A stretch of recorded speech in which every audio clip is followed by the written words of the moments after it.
The Day After program will discuss 5 global challenges that COVID-19 has brought to the forefront of public debate.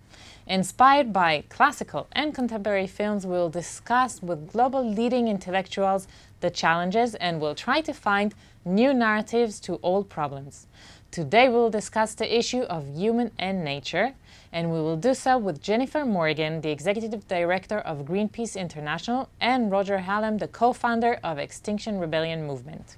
So we're saying hello to Ворוג'er, the co-founder of Extinction Rebellion, one of the most talked about movements in the world today that are doing many activities to raise awareness to climate action and to environmental issues. Hello, Ворוג'er. Hi. So just to give us a bit of orientation, where are you talking from now? Are you under any lockdown? And yeah, well, I lived in Wales in the UK for 20 years, so I'm back in Wales on a small organic farm in the hills, as it were, escaping from COVID virus, but I'm usually in London. And how is your work, activism, and the movement itself influenced by the COVID-19 pandemic? Well, my personal work hasn't really changed that much because I spend most of my time on Zoom talking to people. So it hasn't really changed that much. Obviously, it's changed for the movement because it's been more difficult to do things on the streets and what have you. So, but as we come out of that period, assuming we are, then, yeah, we'll be moving more towards causing disturbances on the streets. So on a personal level, you work a lot on Zoom, but the movement is mostly out there in public spaces, trying to disturb the order, let's say. So I guess this was very much affected by the lockdown.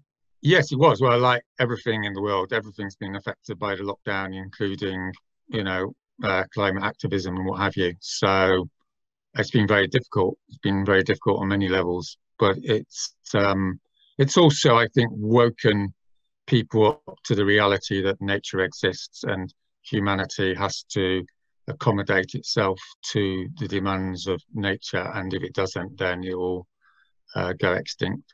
So for environmental-minded people, the connection between a global pandemic and the environmental issues is quite clear. I understand, that there is a cause and effect, but not many people do this connection. I'm very surprised always at that.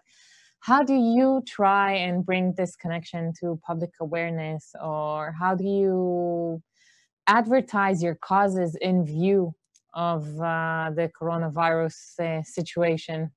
I think we just need to sort of understand what we're talking about here, which is we're talking about the potential end of humanity due to its inability to understand its relationship with nature. And put that more precisely, if we put carbon dioxide and similar greenhouse gases into the atmosphere, then it will cause the weather chaos and a massive increase in global temperatures, which will lead to the inability of humanity to grow food at scale, which will lead to mass starvation and social collapse. So we're not talking about an environmental issue here. We're not talking about saving the local river or recycling a bit of plastic. What we're talking about is the very essence of what we exist for, which is to continue our existence, to look after our children, our communities, and our nations. So the frame that you use of environmentalism, for me personally, is completely out of date.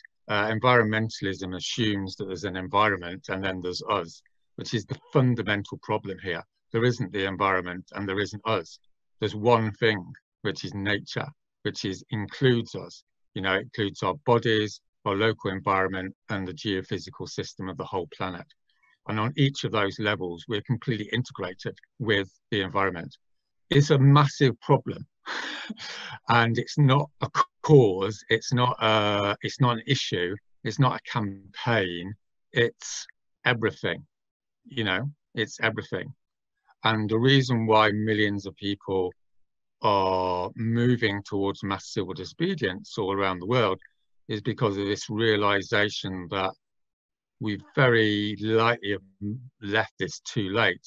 And in so much as we haven't left it too late, then we need a massive transformation in our consciousness, in our economies, in our society, and in our form of governance. And I'm not saying that because I'm some mad radical or anything, right? I've been in business most of my life, and you know, I'm an average sort of guy. I've been an organic farmer for 20 years, and I'm saying it because 2 + 2 = 4. If you put CO2 into the atmosphere, you kill humanity, period. Right? You just don't want to go there. Yeah, but it seems that it's very clear to you, but I'm not sure that it's clear to other people or most of the population of the world, and also governments and other players and stakeholders such as companies. So what is a very but clear way of thinking? We're not talking about whether something's clear or not clear. What we're talking about is whether something exists or not, right? I mean, a lot of the global media is, you know, addicted to a sort of postmodernist idea. There's just issues and opinions and positions and arguments. There's not. There's also something called reality. So reality is basically death.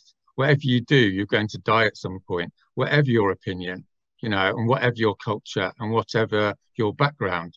You know, we're biological beings in a biological system. And if you destroy that biological system, then you destroy your children's livelihoods. That's not a matter of debate. It's a matter of geophysics and biological, like, reality. So we have to start from that point and continue from that point. And this is the big change I think that Extinction Rebellion is trying, you know, imperfectly, obviously, to try and bring about, is to say to the media sphere, to our cultures, to our various warring political factions, that there's something coming down the road which is going to destroy all our values, you know, assuming we're not psychopaths. Yeah, but you say postmodernism. It's not postmodernism. You know, our responsibility, my responsibility as a journalist is to bring awareness. So it's to bring whatever you say into a broader platform. So it's not that I'm bringing issues and then I'll bring someone else who thinks otherwise than you. It's just to tell people whatever you're telling them. Well, I would challenge that your identity as a journalist. I think your first identity is as a human being, and a human being has responsibilities. You know, and the first responsibility of a human being is to follow the moral law, which is universal across all cultures, which basically means don't shit on other people.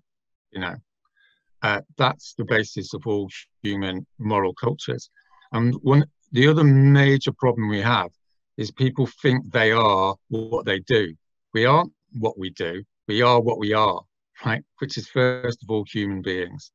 So the first responsibility of journalists isn't to spread awareness. The first responsibility of journalists is to fulfill their responsibilities as human beings. And in the present context, that requires to rebel against the governments that are pursuing this genocidal project. Okay, so I mean, that's now, difficult. yes, it's difficult, right? No, let's just acknowledge it's difficult, right? Because we all love to hide behind our roles. You know, this is the banality of evil argument of Hannah Arendt, isn't it? Right? Yeah. Is that we all love to come into work in the morning and think, I'm just doing this little bit. I'm not responsible for the whole thing. I'm just responsible for my little cog. And that's great. You know, 95% of the time, that's great. But at certain points in human history, it's not great, because you're participating in a society and a system which is bringing us to our destruction objectively. And the challenge to each of us, and to myself, and to you as a journalist, and to your company, and to people in Israel and people in the UK, is to go, oh, right, that is the reality. And once we've accepted that, then it becomes a lot more easy to accept that we have to break the law, and we have to go into civil disobedience against the governments. You potentially have to go to jail. You potentially have to make major sacrifices. And that's the moral imperative at this particular time in history, because of the objective situation we're in. So the first question is, I challenge you doing all this activism without the press covering it, and you know, reaching the scale of publicity you are reaching thanks to the media. And the other part of the question is, okay, now that we have the ideological or scientific, as you call it, basis for your ideology or for your point of view, how do you justify disobeying the law, which is what you're doing in many of your activities? Okay, so the oldest trick in the book when you're dealing with tyranny and evil is to say, you know, I'm doing a good job, and if I didn't do it, no one would do it, you know, as an excuse for not like confronting evil in a society. And history is full of people going, you know, what's the point in me giving up my nice job if, you know, what good is that going to do? Well, as we know, like that's like a profoundly like morally decrepit attitude, right? You know, the fact of the matter is we all have responsibilities, and it's not a matter of whether it makes a point or not. It's a matter of integrity. When you are confronted with a social evil, you have to make a choice to participate in that. And you have a choice whether to go into resistance against it. And the only morally coherent position when a society engages in radical evil is to go into resistance against that. And you can justify that from lots of different religious and political and social traditions.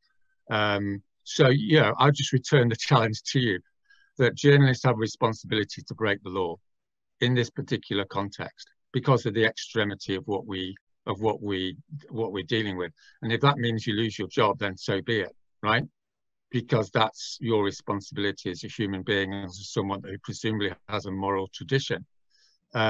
As far as the science and the ideology concerned, all I can say to you is science isn't an ideology, right? An ideology is a system.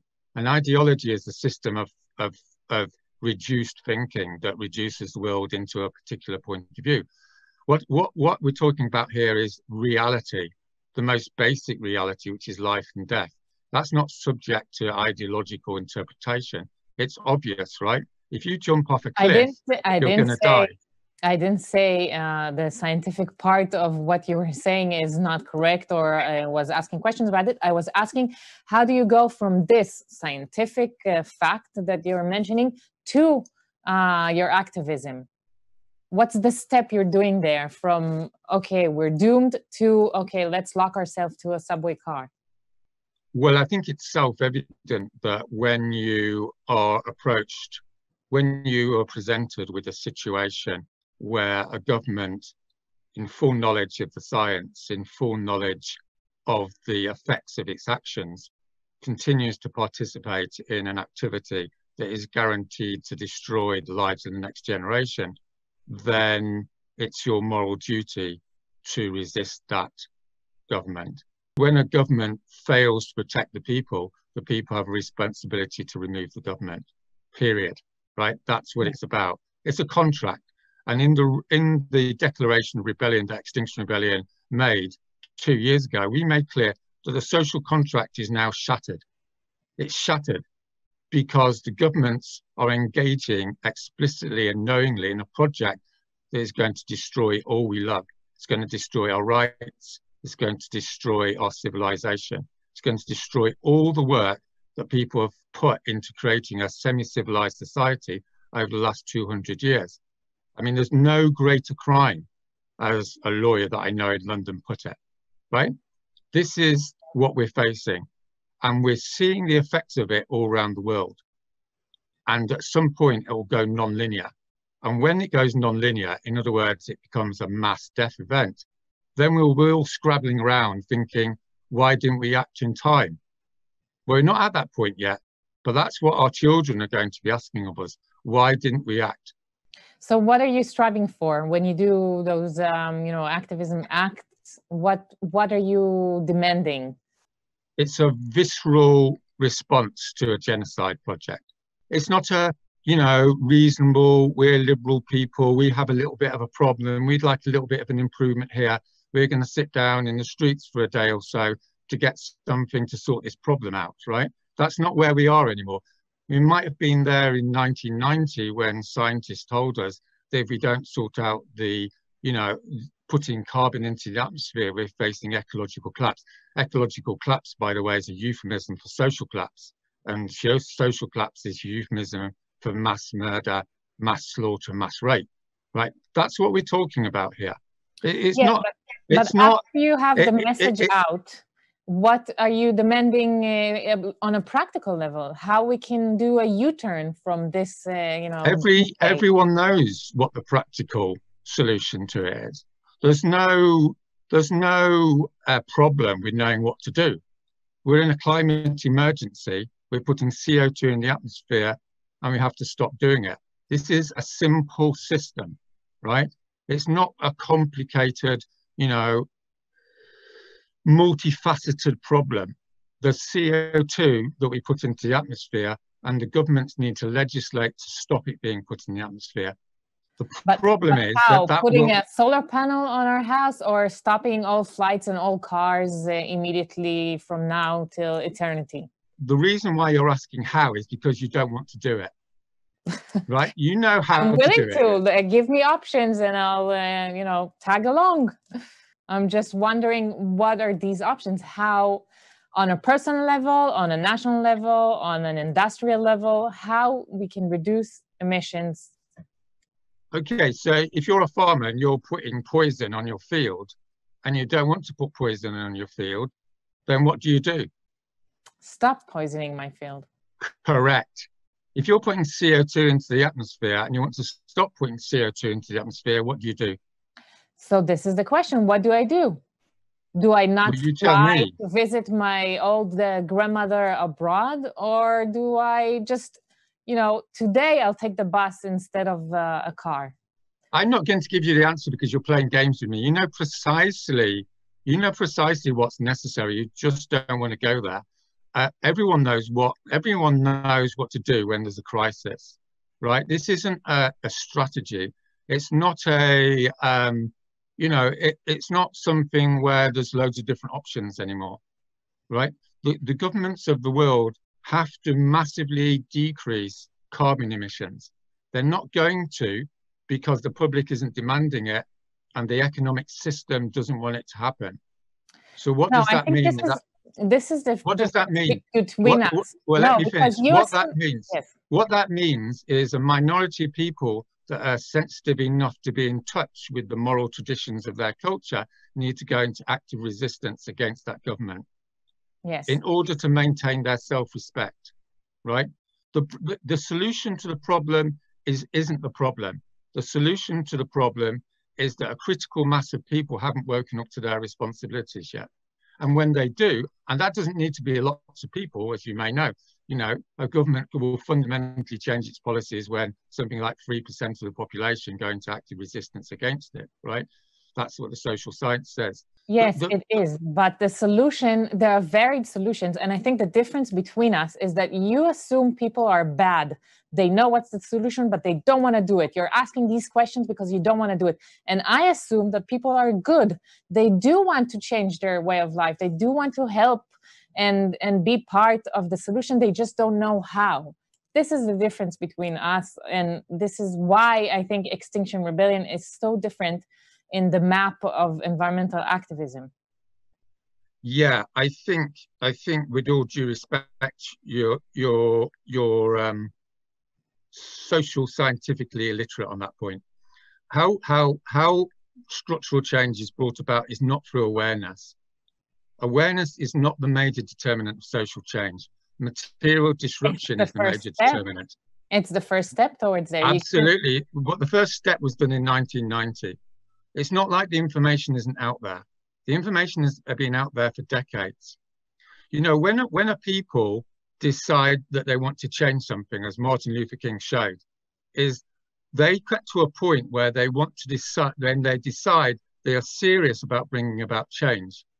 And when they're serious about bringing about change, they go beyond awareness raising, right? What Martin Luther King said to the Black communities in the American South, and it's been done by Gandhi and lots of other people, the fundamental point he was making was awareness raising doesn't create change. What creates change is social conflict created by mass participation civil disobedience, because it creates the emotional turmoil in the society, the emotional questioning in the society, and of course the material cost and the reputational cost to the opponent. And that's what brings about policy change. And there was no policy change on structural racism in America between the American Civil War and the Civil Rights Movement, broadly speaking. The reason the Civil Rights Movement brought about that change was because thousands of people decided to break the law and all the consequences of that. And it wasn't particularly pretty, right? It's not something you want to well, undertake. I know history as much as you do, and I know that in feminism, Black movements, and many other movements, it was when the strong people connected with the weak groups, and together they have brought the change. This is why you also need me in your fight. You cannot do it by yourself, just by chaining yourself to a subway car. You need the people, and you need also the companies, and you need the governments alongside with you. Otherwise, there won't be any change. Not correct, no. It is correct. With all due respect. It is correct. I mean, I study radical political change. I do research at King's Who College. gave women the right to vote? Men, right? So we need men in order, you know, to promote our feminism causes. We need the bad guys, let's say, in order to promote environmental causes. The reason the women got the vote is because women decided to get on and cause civil disobedience, regardless of what the men but thought. at the end of the day, who went in the parliament and gave them the right and changed the law? Who in the parliament changed the law? Sure, you're right, but that wasn't the causal element. The causal element was social disruption created by women. Yes, otherwise, the men would have done it in the first place. This was the solution. This was the solution, and we're talking about solutions. You know, we're post-awareness, as you said that. Anyway, yes, we don't have enough of time.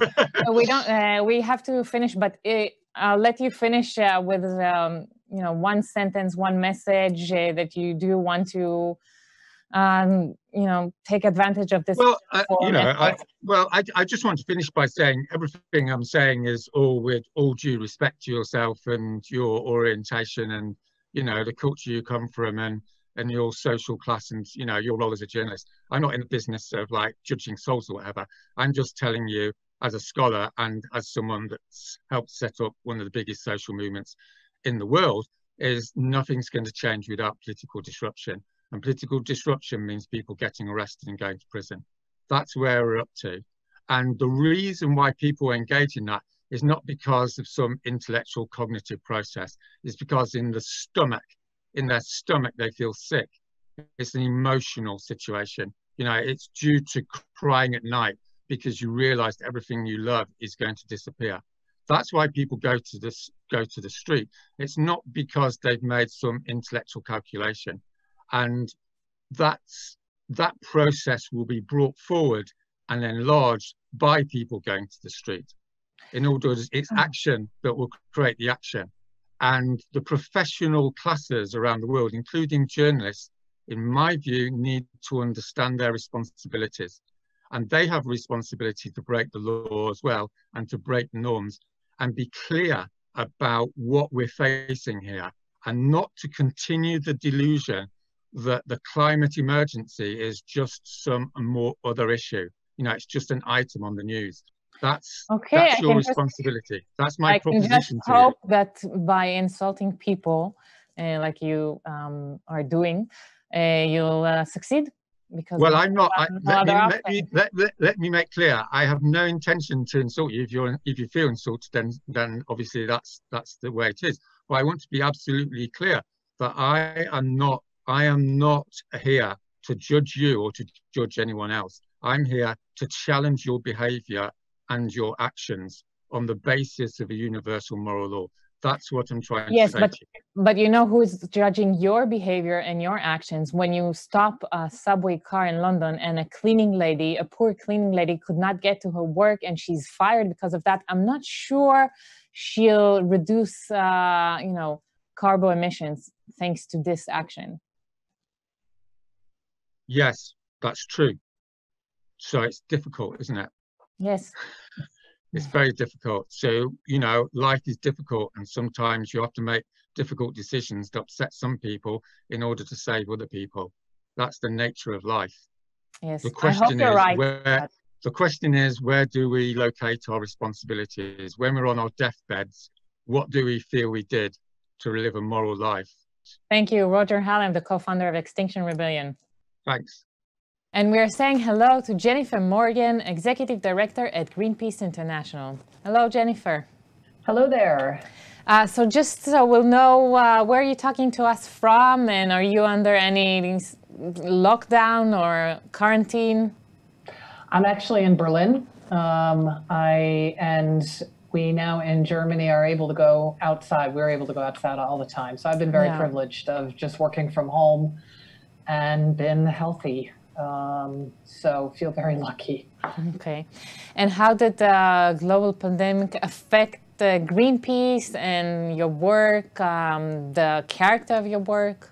You know, the pandemic, in a way, it affected Greenpeace in different ways. First of all, we, of course, all needed to work from home. And make sure that our staff were all really well taken care of around the world. We brought our ships back to Northern Europe, make sure our crew was safe.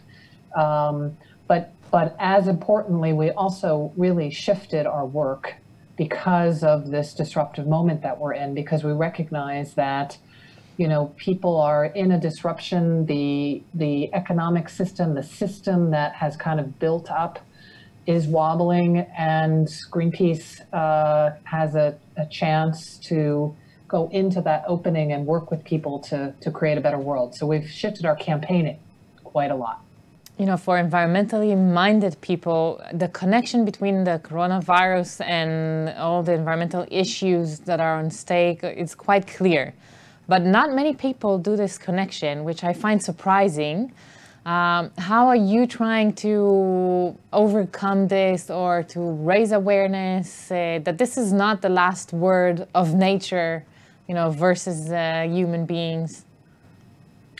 I think we try and do it in a number of different ways. I think, you know, first of all, it's been vital that taking care of people during this pandemic is the primary thing that leaders are focused on. It's what we've been focused on, acting in solidarity with healthcare workers, you know, supporting scientists, et cetera, on taking care of people. But I think the other piece is really to help people understand those connections between, you know, nature, and if you deforest a forest, if you export animals and do animal trafficking, and people get on planes, you know, those things can bring these types of risks into the world. And also that we're all connected. I think, you know, if you work on climate change, you know that the action of one government or a company or a person can impact somewhere else. But I don't think people really get that. But with this pandemic, it's quite clear that you have a responsibility to your neighbor. And I think that's something that people can relate to, and hopefully bring that forward in their lives, you know, after the pandemic is done, whenever that is. And another connection is between the meat industry and the pandemic. I see there is a debate in the States because the major hotspots of coronavirus was in places where there are meat processing factories. Actually, 50% of the hotspots are due to those meat processing factories. But I don't see this debate in many other places. Well, you know, not in Israel, to say the least. Is this something you're aiming to talk about? Will this be part of your future campaign? There certainly is. I mean, a connection there. If you look at, I think it is raising attention to that in the U.S. It's certainly also been the case here in Germany, where there was a hot spot, and it really showed, number one, the poor living conditions of the workers who were brought into Germany to actually work in those meat plants. Also, the very abysmal conditions of the animals themselves, and so Greenpeace has been working on eating less and better meat and dairy, and I think the exposure of that hopefully can make people more conscious of it. It's certainly something that will continue on, and I see cities around the world engaging on that, actually starting to have their schools or their own procurement limit needs. That was before COVID, so hopefully COVID will actually bring even more attention to that. Yeah. So what are you working on these days? What will be the next campaign, act of activism? Yeah, I mean, lots of different things, but I think two connected things I think wanted to talk about. One is, the decisions that are happening now. Okay, there's COVID, but then there's the economic situation, of course, which is extremely worrisome to everyone. And there are literally trillions of euros and dollars going into rebuilding, right? And one thing Greenpeace is working on is making sure that that transforms our economies into the jobs that can happen now in the renewable energy industry or in energy efficiency and different parts of the economy, so that we can chart a way into a zero carbon economy, not into airlines or oil or coal, right? Because that brings us into the past. And so there's Greenpeace campaigns happening all around the world to make that transparent, to have people engaged in that and hold politicians accountable, and also to build a better economy. If you think about it, what would it be like if our economy was based on ensuring the well-being of people, healthcare and social systems and environmental health?